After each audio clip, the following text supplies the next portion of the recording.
Yeah, thanks for coming along, everybody. Yeah, we've had a fantastic 3 days of Women's World Tour racing. So that was great to see. The competition's so high. It's such a beautiful event. But now we switch into the men's mode, race mode. So I'd like to introduce Javier Romo from Movistar. We have Sam Welsford, Ben O'Connor, and our defending champion, Jhonatan Narváez. So please, if anyone's got any questions. One of the first things you look at, weather forecast for the days of racing.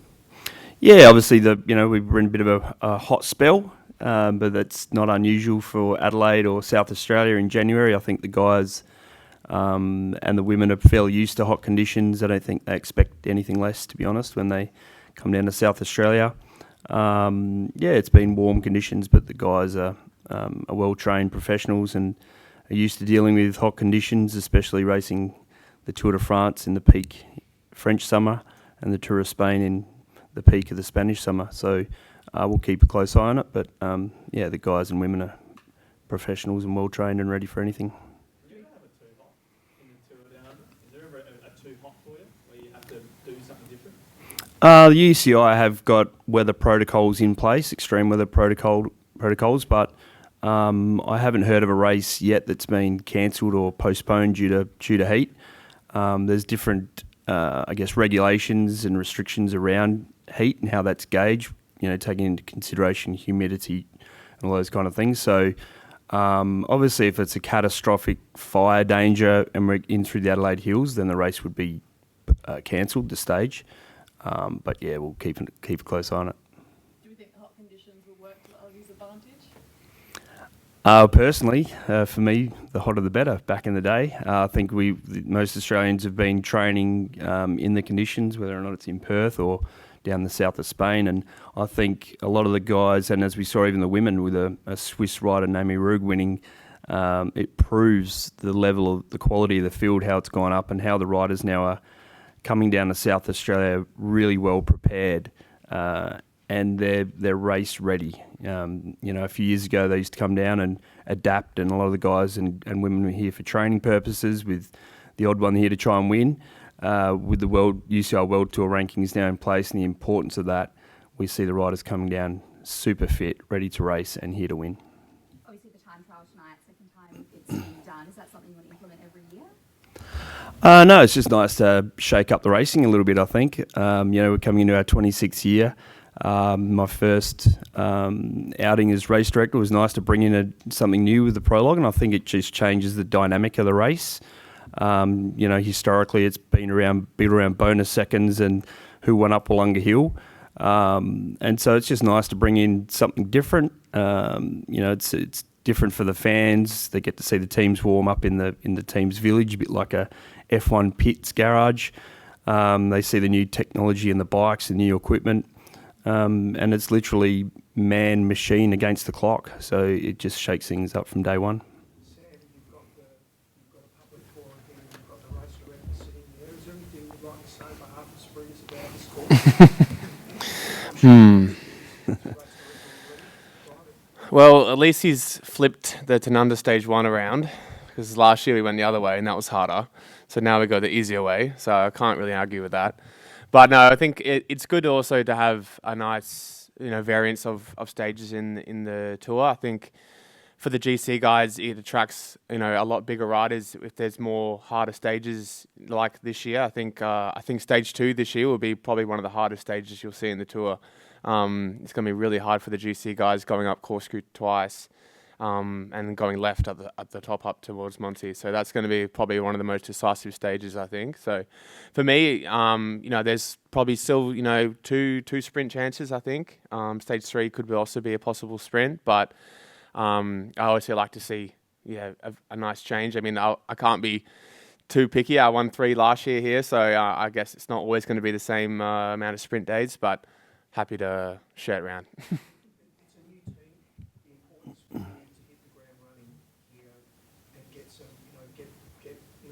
Acquainted with your teammates in the sprint train, etc., quickly and get some results on the board? Yeah, I think for every new sprint team, Down Under is a really good hit out to really nail the process driven things as a lead out. And yeah, for me, I really want to be successful here. It's my favorite race of the year, and also for me to set up the the racing leading into the next couple of races. We have UAE Tour coming up, and then you basically straight into either Paris-Nice or Tirreno. So the racing comes quickly, so you don't really have much time to work on these things outside of the race. So for us, we really want to get it right here. We know the sprint field is really strong here also, so it makes this even more important to get it right here. Hey Ben, tough course this year, as Sam's talked about. What are your expectations about how the GC is going to shape out? Do you think it'll be a battle for the all-rounders like Johnny, or more for the climbers like yourself? I mean, I think for someone like Johnny, he can climb pretty well. You saw the Tour last year, like in the Tour de France, he was fine. So I think it definitely going left on top of corkscrew will add in another couple of minutes into the climb, which is definitely helpful. And there's also a fair bit of space over the top to be aggressive. I think that's kind of the key change to this year's race that can create a bigger gap rather than just relying just on bonus seconds. But if you look at the quality of the men around you, all of us can climb very well over 15 minutes. So, yeah, it is a big change, but at the same time, not so big of a change. You're still going to fight every day. Ben, do you go in co-leadership with Luke? How do you look to sort of play off each other throughout the tour? I think we also have Maro, to be honest, who, when he gets it right, is an absolute machine. So hopefully we can have more or less the three of us playing around, fighting for stages, or fighting obviously for the overall as well. It's something that's been shown over the recent couple of years, just numbers in finals. And if you got three guys in a group of 10, the chance of you winning is much higher. This is always a hugely important race for your team, but in light of what happened in Perth, the importance of getting back on the horse and racing well together as a team, can you talk to that? Yeah, I mean, I think the cycling is a team sport, right? We sacrifice for one another, and there are guys that are truly selfless their whole career, and there are guys that are absolutely true race winners. So I guess you manage both of that, but the main thing here is being on Jayco AlUla, Australian team, Australian backed, with obviously a lot of Aussie riders this year, bar Maro, but he's more or less Aussie in his demeanour. Where we're here to perform, race well, and do the flag justice. Yeah. What's been the fallout from Perth, just from a team point of view? Do you feel that you've moved on from that quickly, and you've got the cohesion that you will need here to get good results? Any company, team, business has its ups and downs, right? So you have to go with those mistakes or problems, work through it, speak. It's all about communication, relationships, and also knowing what your job is, right? I said that this is probably our first or second most important race on the calendar by the Tour de France, so we have to make sure we get the job done. Have you got your plan in place for the year now? Tour de France, you've mentioned a couple of times. I imagine that's quite high on your radar again? Yeah, it's always the hot ticket. It is the biggest race of the year, so it's always the number one that you want to aim for, and keep winning out again. I've had a couple good successes there, so I wouldn't mind adding to it. We're ages away from it, but are they the sort of expectations you set on yourself? I know the season sets that up. Is it, I want to win stages again this year at the Tour? Yeah, I mean, that's probably the most fun part about racing at the Tour, is winning stages. I guess GC gives you another accomplishment for the overall kind of success that you've had from day in, day out.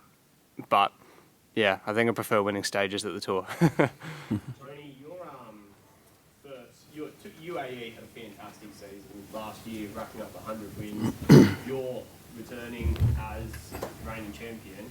How important is it to UAE to kick off this with a win? Yeah, I think it's important, for the team and also for me. I think it's my favorite race of the year now. It's my third time here. I've been training in Ecuador the same weather, and it's a race. Okay, this year is with TT, but it suits me good for my characteristics: bonus seconds, hilly climbs, not over 15 minutes, like Ben said. So I'm looking forward to to do it in a good way. Johnny, we saw Jayco very strong legs in Perth. Who's the team leader here for you guys? You've got the defending champion and a very strong informed local rider. I think it feels good. Jay Vine is in a good condition because then we both can play in the race. It's a race. This race you can win. I think in both ways, if you are intelligent or with a good strategy, because here you don't have a really strong stage over 20 minutes climb, where so I will say it's an advantage to have 2 or 3 guys fighting the GC, because in the end, the team needs to win. We came here to win the race, not with me or with Adam or with Jay. Javier, coming to this with Matt White as your sports director now, what's he bringing to this in regards to local knowledge? Do you find that it's almost becoming a bit like a home race having an Aussie in the chair there? Parce, ¿qué ha dicho? Sorry? Can you repeat slowly for me? Yeah, sure, sorry. Having Matt White as your sports director now, how does that change the way you guys are looking at this race? Yes, I think that Matt knows very good this race, and I meet not too much Matt, but it's my first race with him. But I think the team is in super good condition. My teammates are really motivated for this race. I have super good memories from last year, and yes, I think I'm super in good form. But you never know because it's the first race of the season. The level this year I think is higher than in 2025. Each year the level in the peloton is higher, and I saw the start leads and I saw like 20 riders that can fight for GC. Also the route is higher is tougher than last year. The organizers have done a really good job designing the stages, and let's see. You do your recon. What is there any particular stage you will be looking at this week, targeting? Can you repeat, please? Can you repeat slowly? You do your recon of the course here. Is there any stage that you really like the look of? Yes, I saw the corkscrew.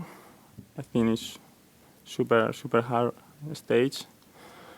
But I love the last stage because if there are a GC leader, it's not easy to control for a team because 9 laps, it's not a big climb there, but I think in 9 laps it's not easy to control because a lot of riders can attack because of that, because no big climbs. I think will be like a junior race, everybody attacking, and yes, I think someone can surprise in this stage. Javier just mentioned corkscrew doing it twice. How much does that have you paying, licking your lips and looking forward to that stage? Yeah, as I said, it's different than the past by adding the other 2 kilometers by turning left as well. It's not just doing corkscrew twice. So it definitely helps, but I guess it more helps keep the gap from the rise behind and getting back on the descent, because in the end you're on a plateau and it rolls up and down on Marble Hill and then you eventually go down. So that's probably that's the main key difference. I think that once you're gone, if you're by yourself or with 2, it might be a little difficult to get back. At the same time, things can stall up. I think I wouldn't be surprised again if someone went solo or in a group of 2 on that day, if they just get away and work well. Stuart, how would you have gone on this course? Maybe in the early days, okay. Maybe not so much in the latter years. No, look, we've definitely raised the difficulty bar a few. 2026, I think 2025 we had a lot of historical acknowledgement for the race, and we tried to tap on locations which were in those first years. I was probably more excited about this course design than last year's, purely because it was something fresh. Just tried to up the ante a bit. It's still a fine balance, right? You can't make things, you still have to respect that it's January, you still have to respect it's the first World Tour race of the year.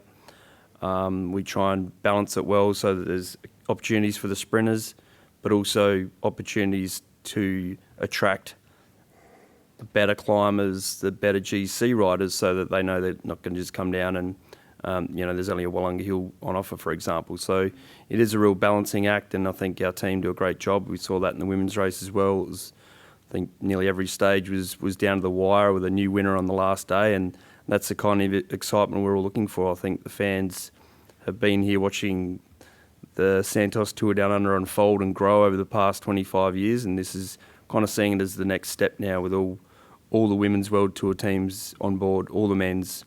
We're at the very top level that we can get to in cycling, so now it's time to really, I think, bring the whole event up to that level, and super proud of what we've put together, and the entire team's been working hard on delivering.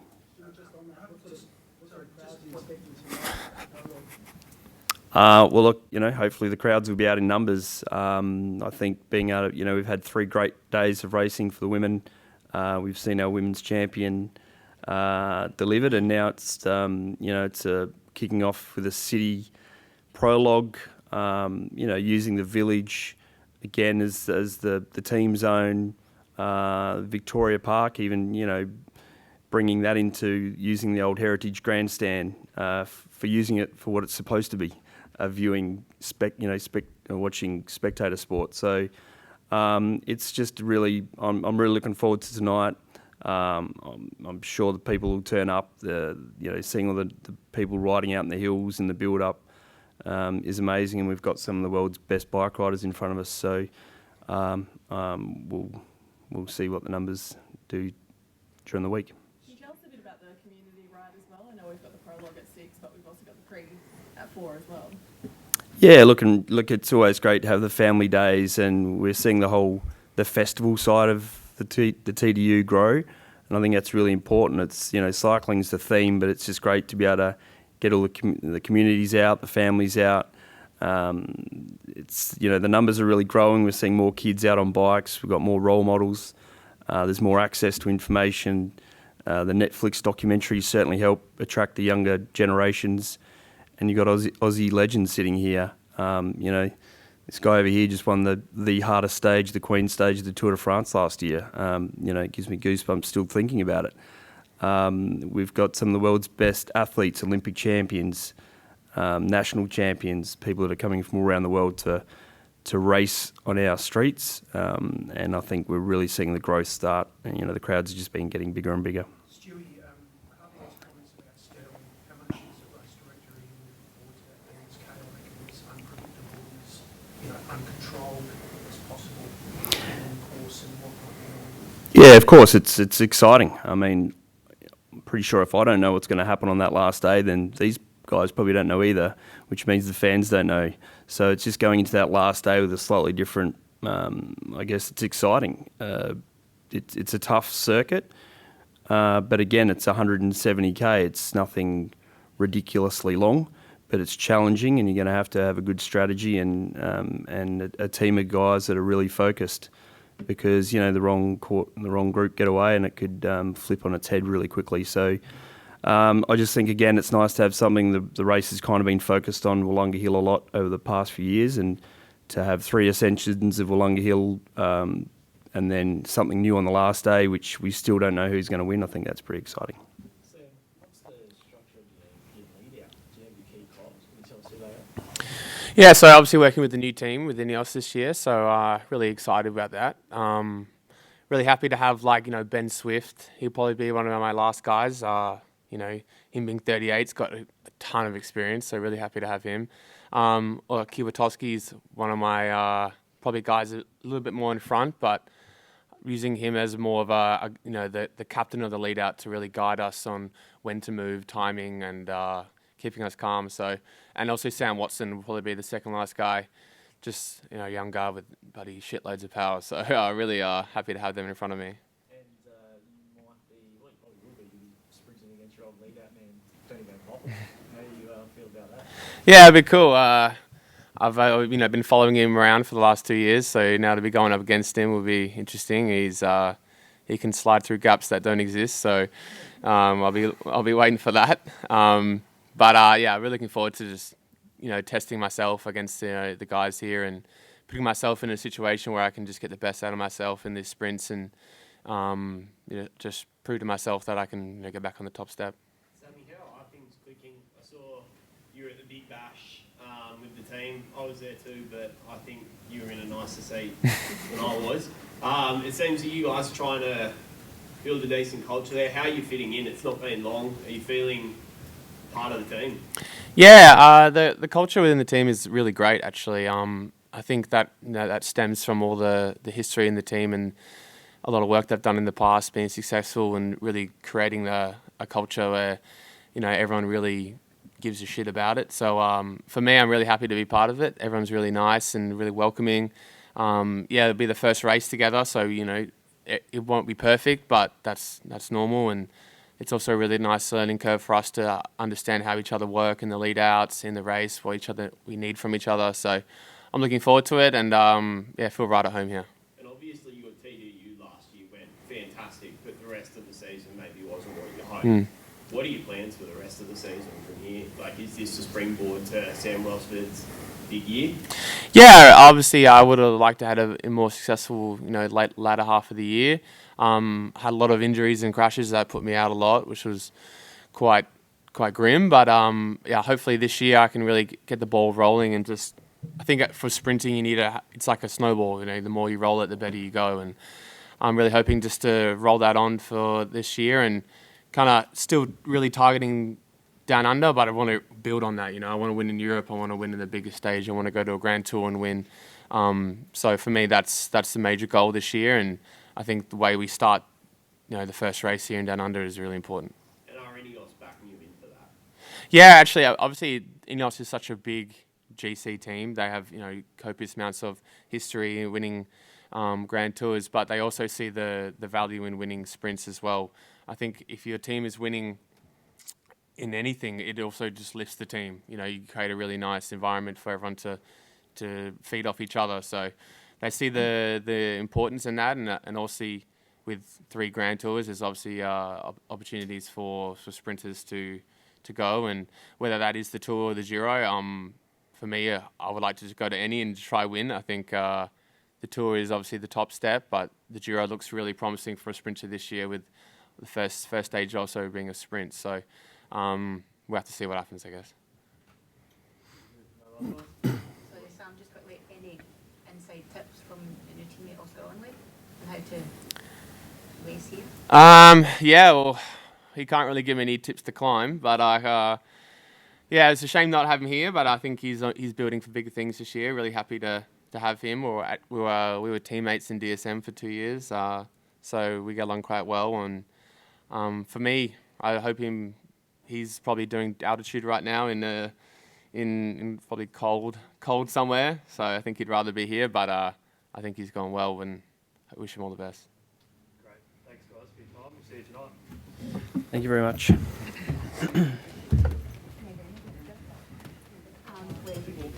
Where